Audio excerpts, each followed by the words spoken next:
చైనాకు Bharat big shock ఇచ్చింది.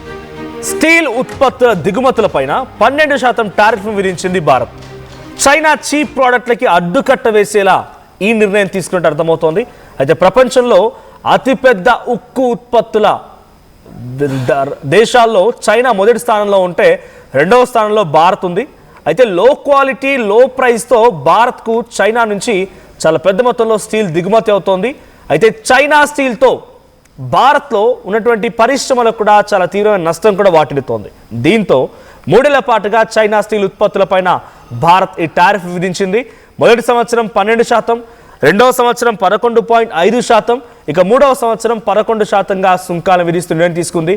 So highest production China నుంచి, ఆ తర్వాత సెకండ్ భారత్ నుంచి. అయితే భారత్లో విత్ ఇన్ ద కంట్రీ ఉన్నటువంటి దేశాలపైన దీని ప్రభావం ఎక్కువగా పడుతుంది. కాబట్టి ఈ నిర్ణయాన్ని కొంత చాలా కఠినాత్మకంగా భారత్ తీసుకోవడం గల ప్రధాన కారణం భారత్లో ఉన్నటువంటి కంపెనీస్కి లాభసాటి చేయడం ఒక ఉద్దేశం. అయితే లో ప్రైస్ అండ్ లో క్వాలిటీ కొంత లో ప్రోడక్ట్స్ పైన వాళ్ళు అందించేటువంటి లో ప్రోడక్ట్స్ పైన కొంత కట్టుదిట్టమైన చర్యలు తీసుకోవడం కూడా ఈ రకమైన నిర్ణయంగా భారత్ ఇప్పుడు చెప్తోంది.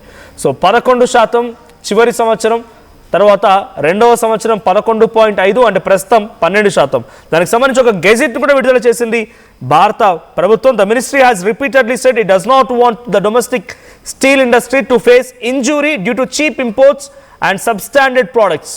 సో దీని ద్వారా చీప్ ఇంపోర్ట్స్ అంటే వాళ్ళ దగ్గర నుంచి చీప్ క్వాలిటీగా at the same time substandard అంటే ఒక రకంగా మీకు అర్థమయ్యే భాషలో చెప్పాలంటే అరేక్ మాల్.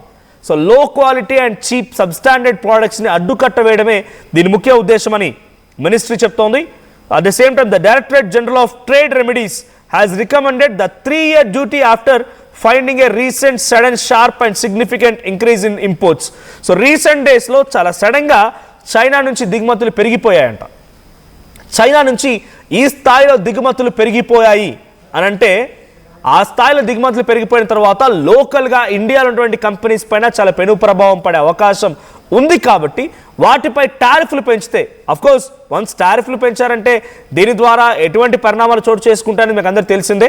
సో టారిఫ్ పెంచడం మూలంగా ప్రైస్ పెరిగిద్ది. సో గతంలో వాళ్ళు అక్కడి నుంచి చీప్గా కొనుగోలు చేసినా ఇక టారిఫ్ కట్టాల్సి ఉంటుంది. కాబట్టి ఆ ప్రోడక్ట్స్ పైన ప్రైస్ ఆటోమేటిక్గా అక్కడ ప్రొడక్షన్ కంపెనీలు పెంచుతాయి.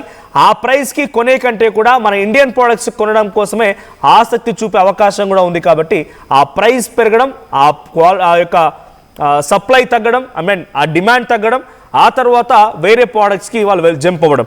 సో దీనిపై కూడా director general of trade remedies ఒక సజెషన్ ఇచ్చిందంట.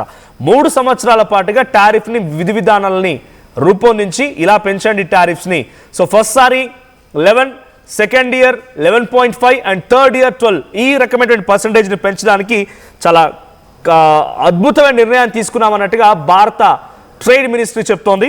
సో మరోవైపుగా threatening to cause serious injury వాళ్ళు ఏం చెప్తున్నారు, ఈ రకమైన ఇంపోర్ట్స్ని పంపిస్తూనే మన భారతదేశానికి ఇంపోర్ట్ చేస్తూనే వాళ్ళు ఏం చెప్తున్నారంటే ఇది స్థానికంగా ఉండేటువంటి వాటిపైన చాలా పెను ప్రభావం చూపించబోతోంది. మేము సప్లై చేస్తోంది గుడ్ క్వాలిటీ, ఇండియాలో గుడ్ క్వాలిటీ లేదు అని చెప్పి ఇంటర్నేషనల్ లెవెల్ ఎక్స్పోజ్ చేసే ప్రయత్నం చేస్తున్నారంట.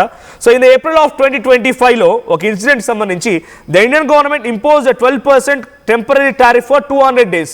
2025 ఏప్రిల్ నెలలో 200% అంటే 200 రోజుల పాటుగా 12% టారిఫ్ విధించిందంట.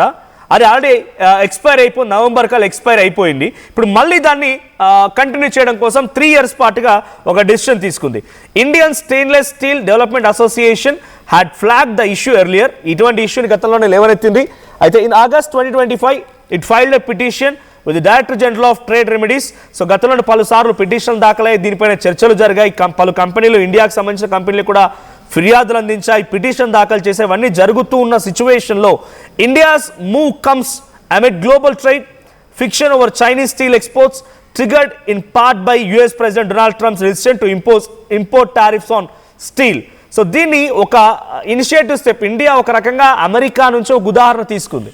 సో ఎక్కడైతే తమ లోకల్ కంపెనీస్ ఇబ్బందులు పడుతున్నాయని దేశ విదేశాల్లో వచ్చేటువంటి ప్రోడక్ట్స్ పైన టారిఫ్లు విధించాడో అదే మాదిరిగా మనం చేస్తే బాగుంటుంది. ఇక్కడ లోకల్ ప్రోడక్ట్స్ పైన డిమాండ్ పెరుగుతుంది, లోకల్ ప్రోడక్ట్స్ని ఎక్కువగా పబ్లిక్ అడాప్ట్ చేసుకుంటారని ఒక ఆలోచనతో అమెరికాని ఒక ఉదాహరణగా తీసుకున్నామన్నట్టుగా మినిస్ట్రీ ఆఫ్ ట్రేడ్ చెప్తోందట. The US measures have redirected Chinese shipments to other markets, promoting several countries to tighten trade defenses.